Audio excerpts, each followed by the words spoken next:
Okay, in this video I'm going to show you how to use a whip finish tool. This is a Mattarelli rotary whip finisher.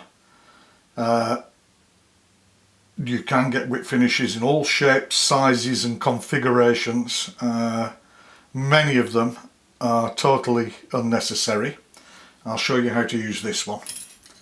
So we'll attach our tying thread and go back here. Remove that and we can go forward again. So you want about 10-15 centimeters off of tying thread off your bobbin.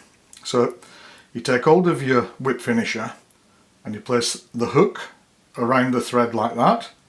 We go over the arm and we half rotate the whip finisher so it forms a triangle.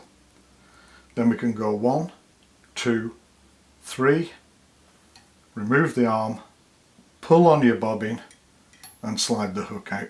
There's your first knot. So I'll show you again. Hook on, over the arm, half rotate so you get the triangle.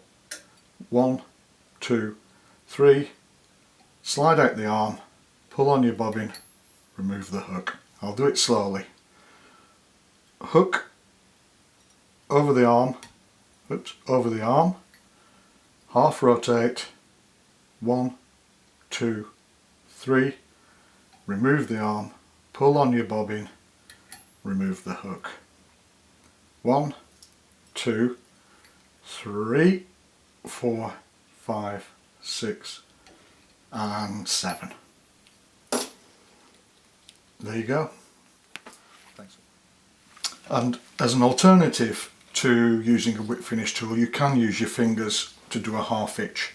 So you go twice around, you go over the hook eye and you tighten that up. But this is not as precise as using a whip finish tool. And on a lot of the cheaper Indian tools you will find a little hole at the end of them on the dubbing needles, bobbin threaders, etc. This is a half hitch tool as well. This is easy to use. So you go a couple of times around that, like so.